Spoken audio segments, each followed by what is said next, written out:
वकील चांगला लागला तर निकाल चांगला लागतो. आणि मग आग्रहाने जवळजवळ 114 गावचे वारकरी नारळ नेण्यासाठी दिवाळीच्या आधी, दिवाळी झाल्यावर तिथं आले होते. पहिला तुकोबरायचा प्रसाद, नारळ प्रसाद आपल्या जिल्ह्याला भेटला. पहिल्यांदा नारळ भेटले या जिल्ह्याला. देवसंस्था निधून मागं 375 वर्षात कोणाला नारळ दिलेला नाही.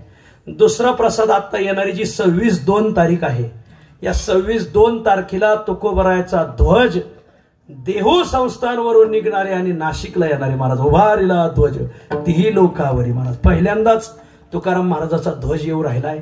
आणि मग 26/2 या दिवशी सगळ्या गावांना विनंती आहे, जी गावं देहूला नारळ न्यायला आली होती ती तर याच, पण या भागातली जेवढी गावं आहेत मायबाप, त्या दिवशी सगळे टीव्ही चॅनल येणार आहेत. आपल्या जिल्ह्यातले सगळे पुढारी, सगळे कीर्तनकार, सगळे प्रवचनकार, सगळे गायक वादक मंडळी, तुकाराम महाराजाचा ध्वज येणार आहे. पाहे पा ध्वजाचे चिरगुटराया जतन करिता कष्ट.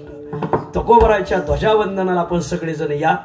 26/2 या दिवशी 10 वाजेपर्यंत सकाळी आपण तिथं यायचंय. आणि 11 वाजता हा धर्मध्वजारोहण सोहळा, धर्मध्वजारोहण सोहळा आहे. तसं प्रत्येकाने आपल्या गावची दिंडी घेऊन यायचं. पायी नाही यायचं, गाडीत या, पिकअप मध्ये. आपल्या गावचा पखवाज, आपल्या गावचा विनेकरी धोतरावर असला पाहिजे फक्त. आणि आपल्या गावचे टाळकरी. तिथं भजनाच्या गजरामध्ये तुकोबरायचा ध्वज नाशिकला फडकणारे महाराज, आपल्या नाशिकला. धर्मध्वजारोहण सोहळा 26/2 तारखेला. ज्या ज्या गावांना, सगळ्या गावांनी आपल्या गावातले काय आपण पुढे हिंडत होतो, चला एक दिवस धर्मध्वजारोहण सोहळा करून येऊ. सकाळी 10:30 वाजेपर्यंत तिथं यायचंय. 11 वाजता आपल्याला तिथं धर्मध्वजारोहण सोहळा आहे. नंतर तिसरा तुकोबरायचं नारळ भेटलं, धर्मध्वज भेटला. तिसरा प्रसाद तुकाराम महाराजाच्या बीजेच्या दिवशी 375 तरुण नाशिक जिल्ह्यातले तुकोबराय जिथून वैकुंठाला गेले, त्या नांदुरखीचं झाड आहे देहूला, त्या झाडाखालून धर्मध्वज आपलं दिव्य ज्ञानज्योत पेटणार आहे तुकोबरायची. आणि ती ज्ञानज्योत पळत पळत मुलं 375 मुलं एका दिवसात ज्योत घेऊन यायची. याने पळायचं, तो थकला पुढच्या हातात द्यायची, त्याने पळायचं. असे 375 मुलं आहेत मला. एका मुलाला फक्त 1 किलोमीटर नाही, अर्धाच किलोमीटर. 375 मुलाला इतकी काय पळावं लागते मला, किती किलोमीटर आहे, आम्ही अंतर बिघडले. एका मुलाने फक्त अर्धा किलोमीटर पळायचे. अशी ज्ञानज्योत तुकोबरायची येणारी. ज्ञान दीप लावो जगी तुकाराम बीजेच्या दिवशी. बर. आणि बीजेच्या आदल्या दिवशी चौथा प्रसाद या जिल्ह्याला भेटणार आहे. तुकोबरायच्या पादुका देहू संस्थांवरून हेलिकॉप्टरने निघणार महाराज.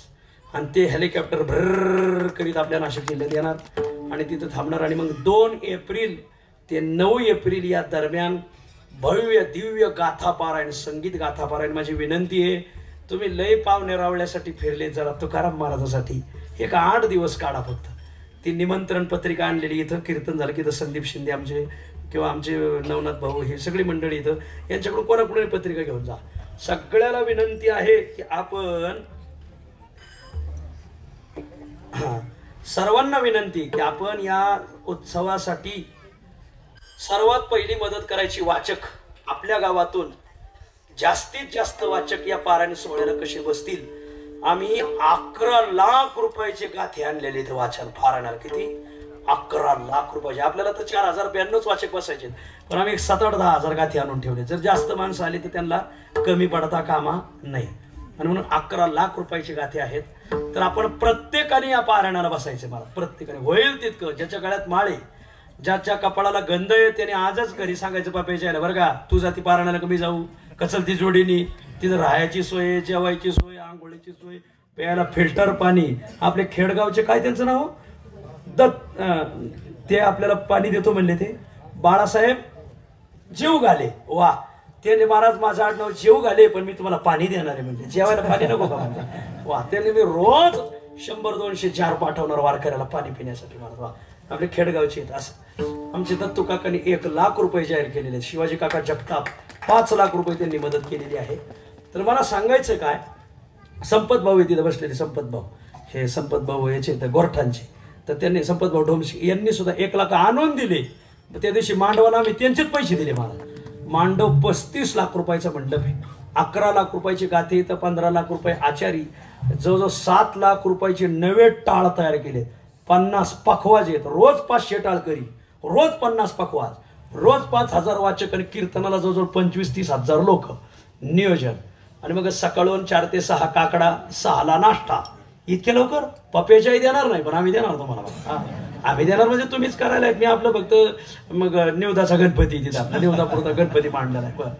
आणि मग 7 ते 9, 7 ते 11 संगीत गाथा बारा. 11 वाजता गावगावच्या भाकरी येणार.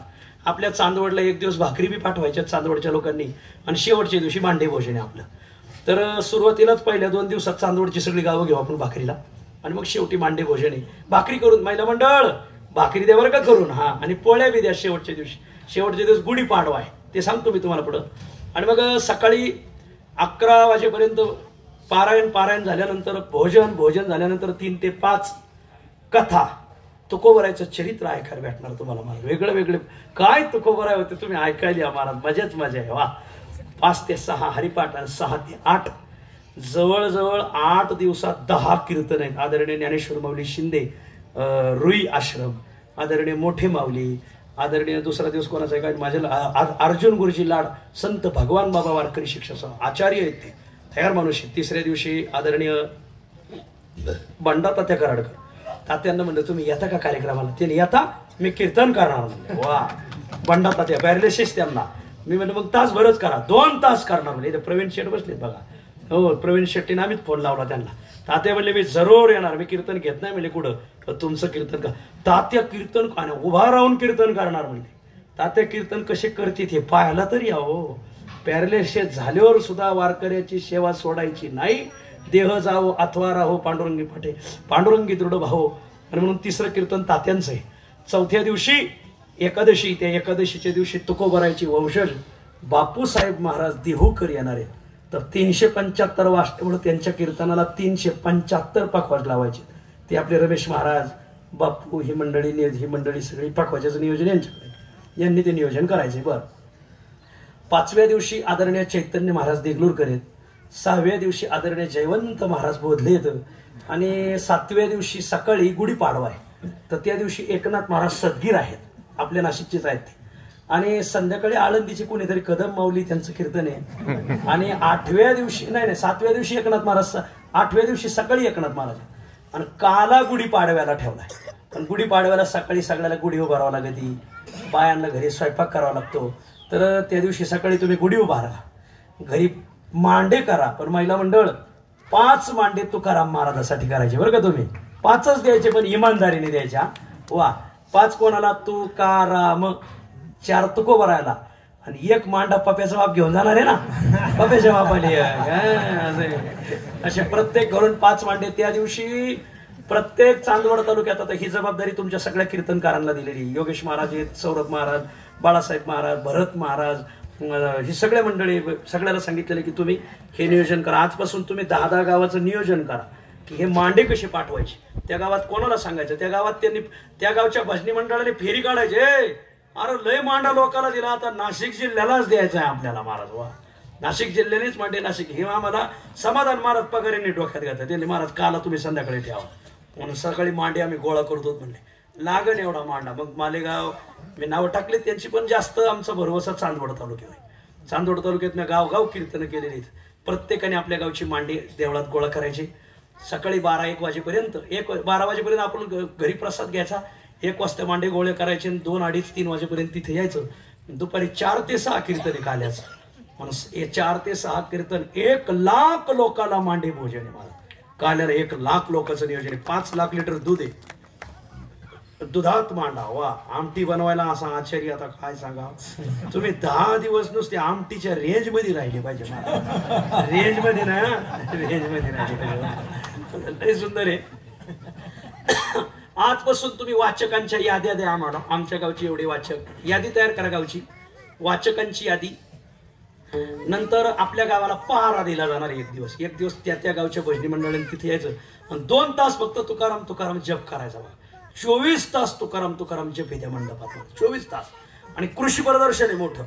ज्याचा कृषी संबंधाने उद्योग आहे त्यांनी इथं मंडळी आली, त्यांचे नंबर घ्या, तुमच्या स्टॉल तिथं लावायला परवानगी भेटेल तुम्हाला. ज्याचं काही अॅग्रो काय असेल, खतांचा विषय असेल, काही ट्रॅक्टरचे काही हे बनवत असतील, सगळ्याला ज्याला कृषी प्रदर्शनात स्टॉल हवाय त्याला स्टॉल भेटेल. एक वाजवी थोड्याशा रकमेमध्ये आपल्याला स्टॉल भेटणार. भव्य दिव्य. तुकोबराय शेतकरी होते ना. आळस न करी आलाभाचा विनवी तुका कुणबी याचा. भरे देवा कुणबी केलो म्हणून जारांगे पाटील म्हणते ते बरोबरच आहे बस. आणि मग असं ते तुक कुणबीच आहे रे. पुढाऱ्यांनी 2 टोळ्या पाळल्या यांच्यात मला असो. आणि मग असं हे करायचं. सगळ्याला विनंती आहे आपण थोडी मदत करायची. कारण जवळजवळ 35 लाख रुपयाला मंडप आहे, 15 लाख रुपये आचारी, 11 लाख रुपये गाथा, 7 लाख रुपये टाळ आणि बाकीचं किती खर्च असेल याचा विचार करा. तर माझी अशी विनंती की आपण प्रत्येकाचा संसार चांगला आहे. तुकाराम महाराजाच्या कृपेने आपलं चांगलं आहे सगळ्याचं. तर सगळ्याला विनंती तिथं मोठं अन्नदान. आता एक एवढी पंगत कोणाला देता येत नाही कारण लोक 25-30 हजार येणार. एवढ्या लोकांना अन्नदान एकटा गडी कसा करणार. मग सगळ्या तालुक्याने ठरवलं की आम्ही एक 5-5 हजार रुपये प्रत्येक जण देऊ आणि सगळ्यांचंच अन्नदान राहील. देवला जाऊन अन्नदान करायला आपल्याला एवढ्या जायला वेळही नाही. 5-50 हजार रुपये तिथे लागते. त्यापेक्षा तुकोबारायच इथे येते तर आपण एक 5 हजार रुपये देऊ अन्नदानाला. प्रत्येकाला विनंती. आपली परिस्थिती खरंच चांगली, आपले मुलं चांगले, आपल्याला मुली चांगल्या घरातल्या आलेल्या आहेत, आपण चांगल्या घरी मुली दिल्यात. तर सगळ्याला विनंती तुम्ही तर 5 हजार रुपये देऊन या सप्त्याचं सभासद व्हा. पण आपले सगळे सोयरे घ्या कारण आता कायदा आलाय ना तो. सगळे सोयरे पाहुण्याला फोन लावायचा, पाहुणे फुकटपोरी केल्या तुमच्या, फोटा नाही घेतला मग ते सभासद व्हा, आमच्या भागात मोठा सप्ताह आहे. असं तुमच्या पोरी फुकट केल्या तर आमच्या आपल्या पोरी ज्यांना दिल्या पोरगी भेटत नाही फुकट दिली मग सभासद व्हा. सगळेजण सभासद व्हा. त्याचे काही पावती पुस्तकं आहेत. आपले आदरणीय दत्ता काका आहेत तिथं, विठ्ठलांना शिंदे येतं त्यांच्याकडे पावती पुस्तकं ठेवलेली आहेत. प्रत्येक गावाने एक पावती पुस्तक घेऊन जा आणि गावातून तेवढी मदत करा अशी सगळ्याला विनंती. नंतर आदरणीय श्री आळून बाळासाहेब आहेर व सौभाग्यवती प्रतिभा अरुण आहेर बाबांची नात आहे आणि नात जावई यांनी बाबांच्या स्मरणार्थ आज वारकऱ्यांना हरिपाठ भेट दिलेली. सर्वांनी जोरदार टाळ्या वाजवा त्या